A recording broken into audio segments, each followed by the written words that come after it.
And our first story is about a man helping to improve understanding between people.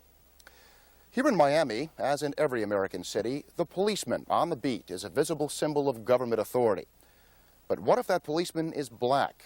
It's been just 22 years since the first school desegregation case that started the modern civil rights movement. A long time in the life of one man, but just a moment in the much longer history of black oppression. Has Miami changed enough in those years to accept the black police officer? Maury Oliker reports. Boyd, here. 26, 510, Roberson. This is Officer Harold Boyd, 25 years old. He's a 2-year veteran of the Miami Police Department.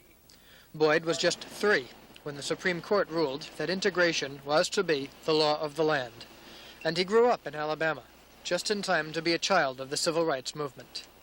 He's always wanted to be a policeman, as long as he can remember. Once, not long ago, that would have been a laughable ambition for a black child in the South. Not today. Boyd rides the day shift. On a Monday morning in May, the sky is just getting light when, through with daily roll call, and sure of the condition of his Dodge Cruiser and his equipment, he climbs into car 510 to patrol his zone. Most of us would not envy the life of a patrolman.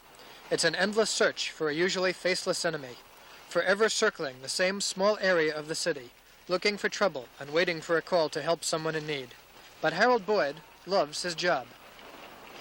It's real interesting work, and I enjoy every day of it. Every day I get up in the morning, be glad to get to work. It's the type of job I enjoy coming to. What about it do you particularly like? Believe it or not, everything. Most days start off quietly. Few calls, so he rides and watches. Well, you look for things out of the ordinary. If you ride a particular zone for a while, you'll begin to pick up these things and recognize things that doesn't seem right. And like most police officers, I guess they're a little like women. They're very curious. Anything in particular you see on the street today that's unusual? Well, everything right now looks quite normal. I'm going to circle around here and see can I locate anything that I would consider unusual at the time.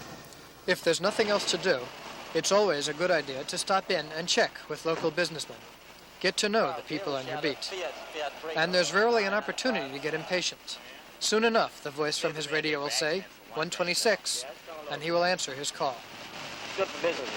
2614, 421, Northeast 70th Street, PL.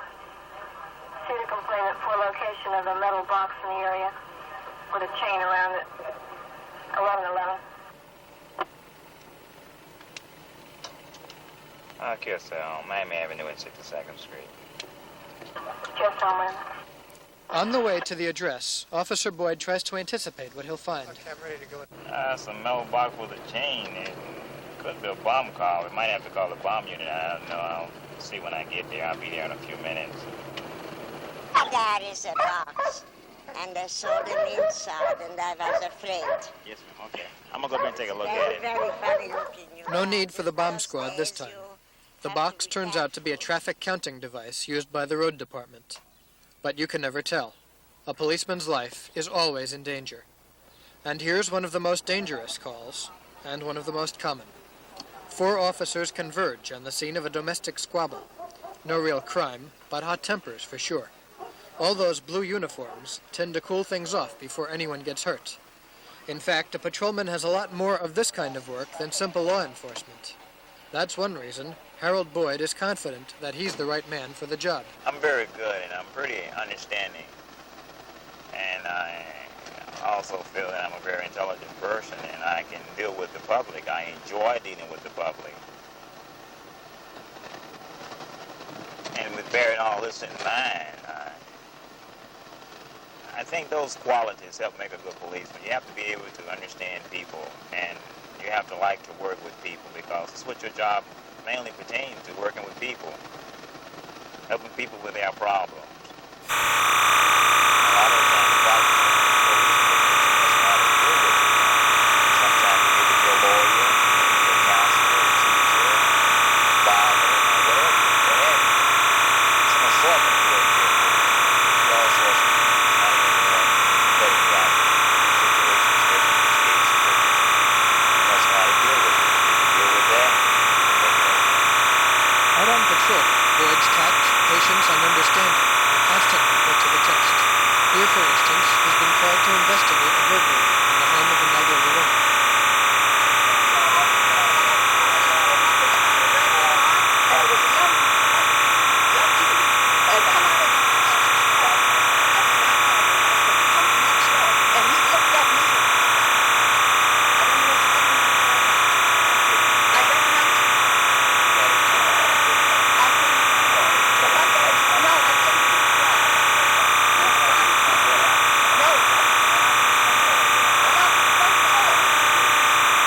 There's nothing much he can do here, except note the facts of the case, look for evidence, and make a report.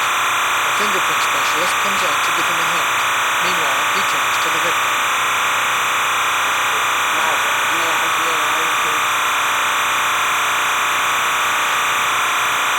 How old are you, man? 74. You might be all right. Yeah,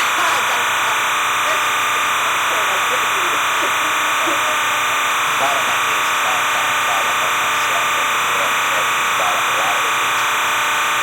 So when a person house is being broken into, to them, that's the most important thing. And they want to know that you're going to get paid.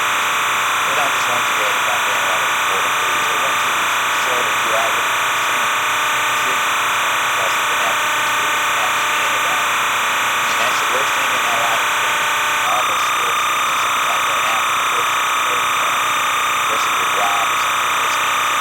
That's very important to them. It's different for the policemen a lot. That people feel that they are concerned about it. They want to try to help them find that problem and put in. A policeman's day is full of little incidents. We spent 2 days riding with Harold Wood. In that short time, he handled 2 burglaries, a purse snatching, a burglar alarm that went off for no reason, a car stuck in the middle of an intersection, a woman who had to be taken to the hospital, an elderly drunk who was bothering a shop owner and had to be taken away to a detoxification center, an old woman who died in bed, a dispute over a bill at a service station, and he wrote several tickets.